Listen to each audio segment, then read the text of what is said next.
Hello साथियों, कैसे हैं आप सभी। आई होप कि आप सभी बहुत ही अच्छे होंगे और अच्छे से स्टडी कर रहे होंगे। इस वीडियो में हम लोग बात करने वाले हैं क्लास 10th का जो आपका प्री बोर्ड चल रहा है 9 दिसंबर से। ठीक है, तो 9 दिसंबर का आपका इंग्लिश का था और 11 दिसंबर को जो है आपका सामाजिक विज्ञान का होने वाला है, यानी कि कल आपका होने वाला है 11 दिसंबर को सामाजिक विज्ञान का। ठीक है, और इस वीडियो में हम लोग बात करने वाले हैं मॉडल प्रश्न पत्र जो है आपका 2023 टू 24 के लिए। ठीक है, 2023 टू 24 के लिए जो था उसका हम लोग इसमें देखेंगे। ठीक है, जो कि आपका बहुत इंपॉर्टेंट हो जाएगा प्री बोर्ड और फाइनल एग्जाम दोनों के लिए, क्योंकि मॉडल प्रश्न जो है 2023 टू 24 से आने का बहुत सारी संभावनाएं हैं आपका प्री बोर्ड में भी और फाइनल एग्जाम में भी। तो आप लोग वीडियो को बिना स्किप किए शुरू से लेकर अंत तक जो है बने रहे वीडियो में और एक एक क्वेश्चन को बेहतरीन तरीके से समझते जाइए। ठीक है, और जो है वीडियो को सभी दोस्तों में आप लोग शेयर कर दीजिए ताकि सभी को इसका जो है लाभ मिल पाए। ठीक है, चलिए एक एक क्वेश्चन को हम लोग देखते हैं बहुत ही बेहतरीन तरीके से। सबसे पहला क्वेश्चन यहाँ पर दे रखा है आपका, निम्नलिखित में से कौन जैव संसाधन का उदाहरण है। तो जैव संसाधन यानी कि जो जीवित हो। ठीक है, तो यहाँ पर आपका 4 ऑप्शन दिया गया है, मनुष्य, जल, सूर्यताप, लो अयस्क। ठीक है,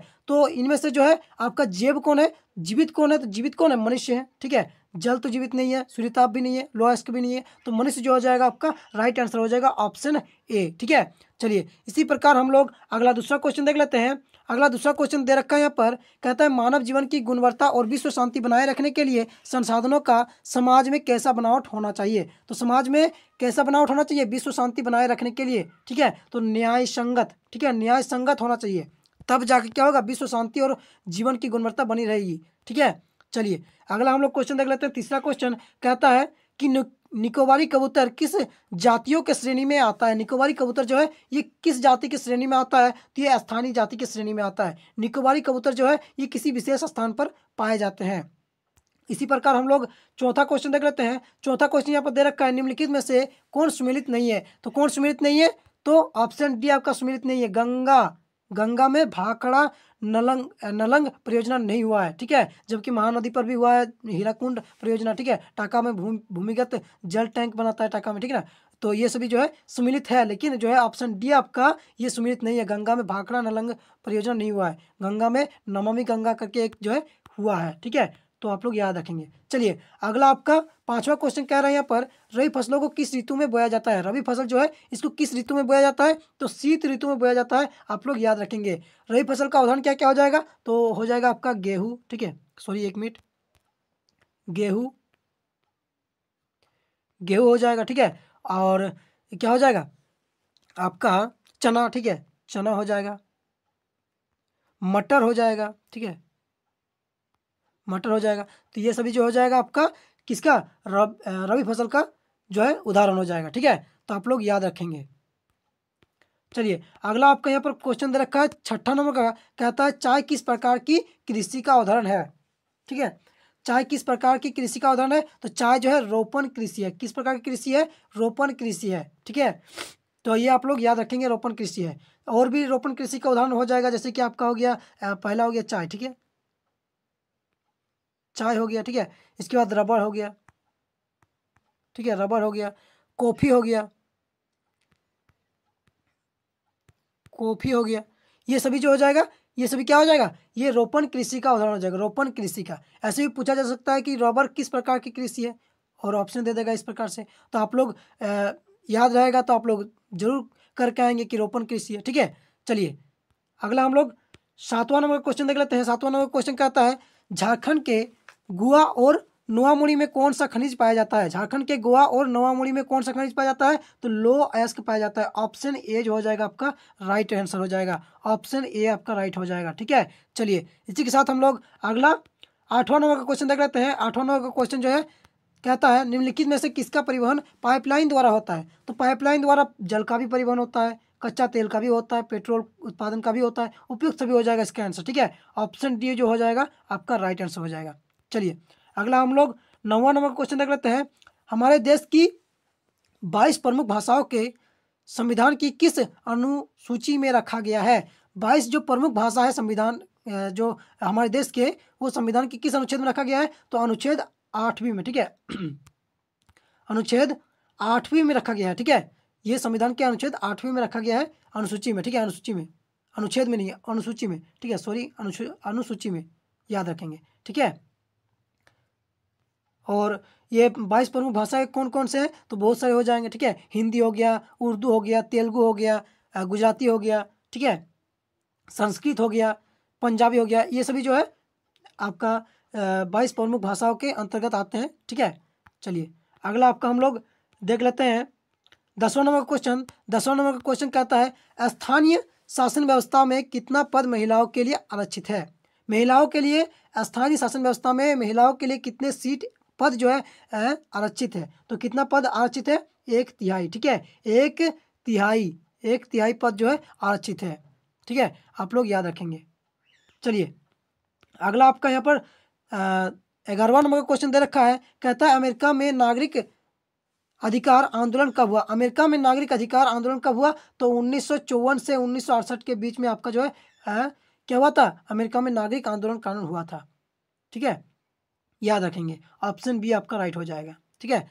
चलिए इसी प्रकार हम लोग अगला जो है 12 नंबर का क्वेश्चन देख लेते हैं। 12 नंबर का क्वेश्चन कहता है कि भारत के राज्यों की विधानसभाओं में महिलाओं का प्रतिनिधित्व कितना फीसदी है। महिलाओं का कितना फीसदी प्रतिनिधित्व है विधानसभा में, ठीक है, कितना है, तो 5% से कम, ठीक है, 5% से कम, याद रखेंगे। ऑप्शन डी आपका राइट हो जाएगा।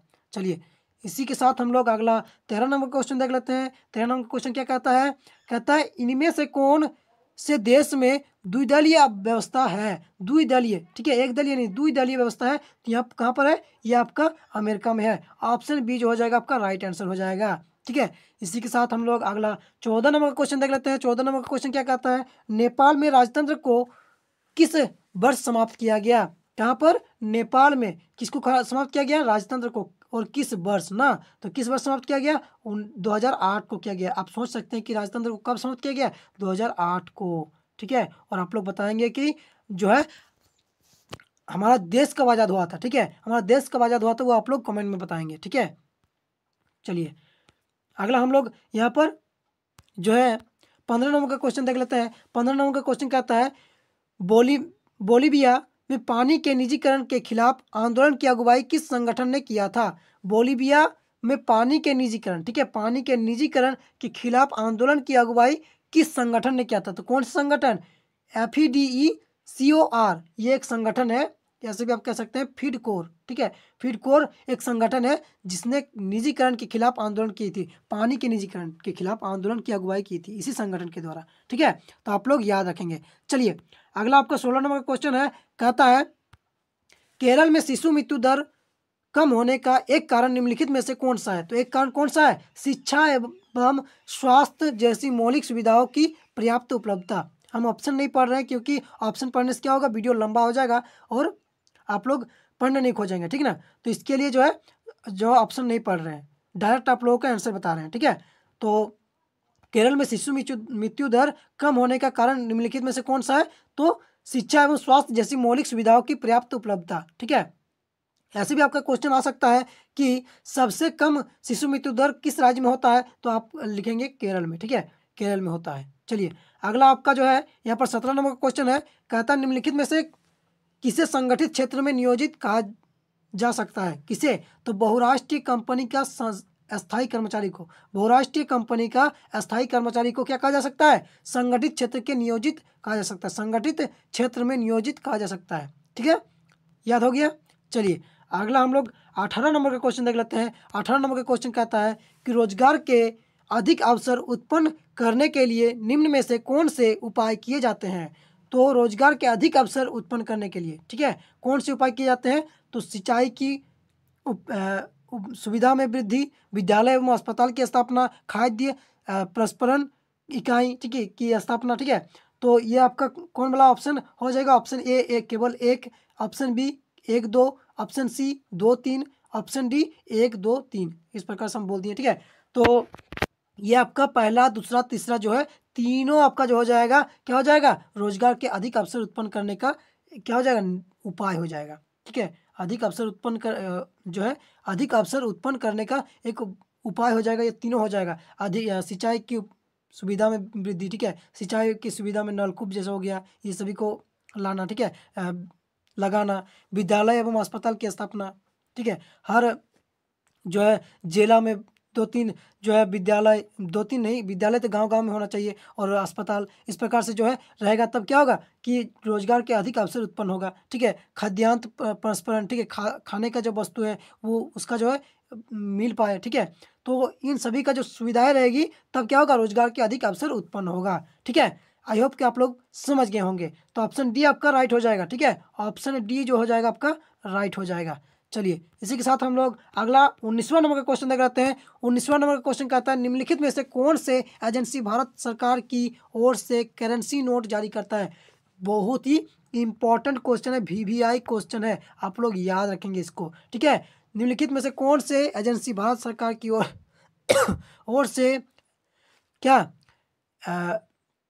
क्या करता है, करेंसी नोट जारी करता है, करेंसी नोट जारी करता है। तो ये भारतीय रिजर्व बैंक द्वारा जारी किया जाता है, भारतीय रिजर्व बैंक द्वारा जारी किया जाता है। ऑप्शन बी आपका राइट हो जाएगा। ठीक है, चलिए याद रखेंगे। और अगला हम लोग 20वां नंबर का क्वेश्चन देख ले रहे हैं।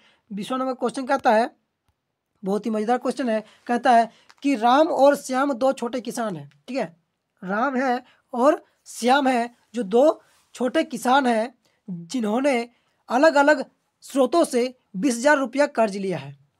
जो व्यक्ति हैं राम और श्याम, ये दोनों क्या किसान हैं। ठीक है, और ये अलग अलग स्रोतों से क्या लिया है, कर्ज लिया है। कितना कर्ज लिया है, 20,000 रुपया। ठीक है, राम ने 1.5% ब्याज प्रतिमाह की दर से एक व्यापारी से कर्ज लिया है। एक व्यापारी के पास से लिया है राम ने कर्ज 1.5% ब्याज की प्रतिमाह की दर से। ठीक है, और श्याम ने यह कर्ज बैंक से लिया है, प्रतिवर्ष 8% की ब्याज पर लिया है। उपयुक्त आधार पर निम्नलिखित में से कौन सा कथन सत्य हो जाएगा। पहला ऑप्शन है, राम ने सही किया क्योंकि उसे किसी प्रकार का कोई कार्रवाई नहीं करनी पड़ी।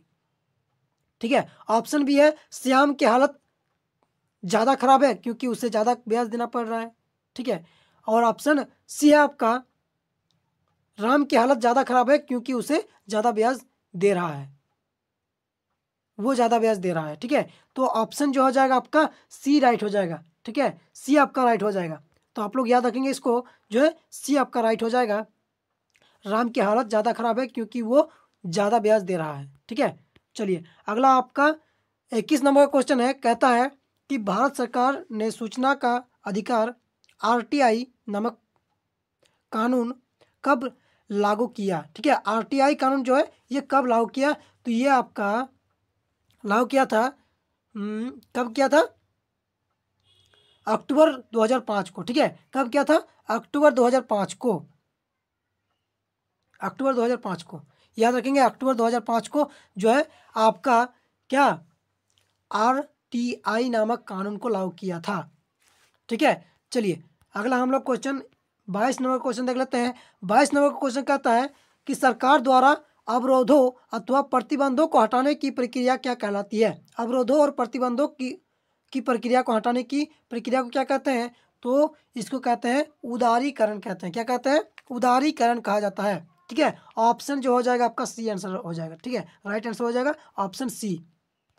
चलिए अगला 23 नंबर क्वेश्चन देख लेते हैं। अर्नस्ट रेनन किस देश के दार्शनिक थे। अर्नस्ट रेनन जो थे ये किस देश के दार्शनिक थे, तो ये अमेरिकी दार्शनिक थे। ठीक है, अमेरिकी दार्शनिक थे, ऑप्शन सी आपका राइट हो जाएगा।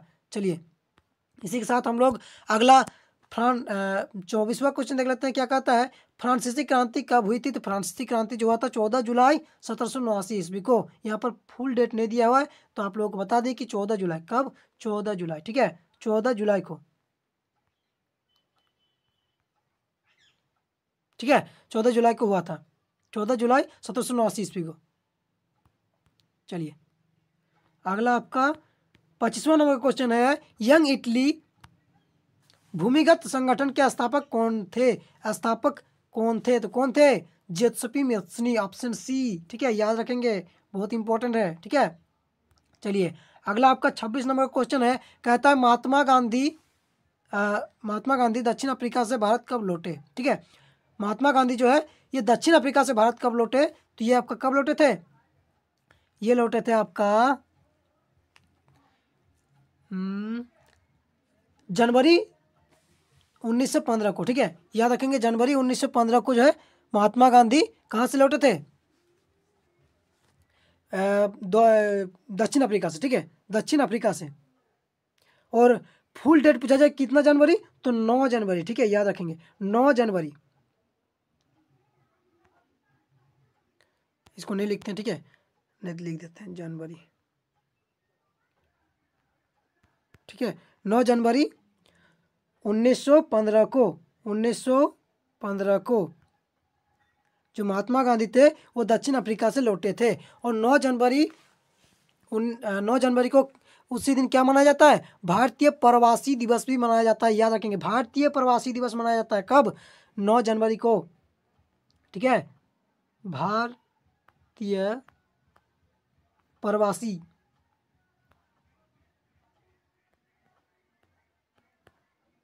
प्रवासी दिवस, ठीक है, प्रवासी दिवस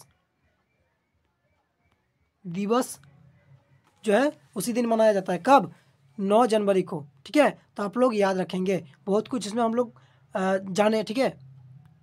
चलिए अगला आपका 27वां नंबर क्वेश्चन है, कहता है पूना पैक्ट डॉक्टर भीमराव अंबेडकर एवं किसके मध्य हुआ था। पूना पैक्ट जो था ये डॉक्टर भीमराव अंबेडकर एवं किसके मध्य हुआ था, तो वो हुआ था आपका, किसके बीच हुआ था, तो वो आपका महात्मा गांधी के बीच हुआ था। किसके बीच हुआ था, महात्मा गांधी के बीच हुआ था। ये एक समझौता था जो है आपका भीमराव अंबेडकर और महात्मा गांधी के बीच, ठीक है, एक समझौता था। चलिए अगला आपको जो है 28वां नंबर का क्वेश्चन है, कहता है 1890 के दशक में रिंडरपेस्ट नामक बीमारी किस देश में बहुत तेजी से फैली। तो रिंडरपेस्ट नामक बीमारी जो है ये किस देश में फैली, तो ये आपका जो फैला वो आपका कहाँ फैला, रिंडरपेस्ट जो है आपका फैला किस देश में, तो ये अफ्रीका में फैला, ठीक है, अफ्रीका में, याद आ गया, अफ्रीका में आपका जो है रिंडरपेस्ट 1990 के दशक में रिंडरपेस्ट नामक बीमारी किस देश में फैला, तो ये आपका अफ्रीका में फैला, ठीक है। याद नहीं आ रहा था, याद आ गया कि अफ्रीका में जो है आपका रिंडरपेस्ट, ठीक है, अफ्रीका हम लिख दे रहे हैं यहाँ पर, अफ्रीका यहाँ पर तो लिखा है फिर भी हम लिख दे रहे हैं, अफ्रीका में जो है आपका रिंडरपेस्ट नामक बीमारी फैला, ठीक है, कब, 1990 को। चलिए अगला आपका जो है 29 नंबर का क्वेश्चन है, कहता है निम्नलिखित में से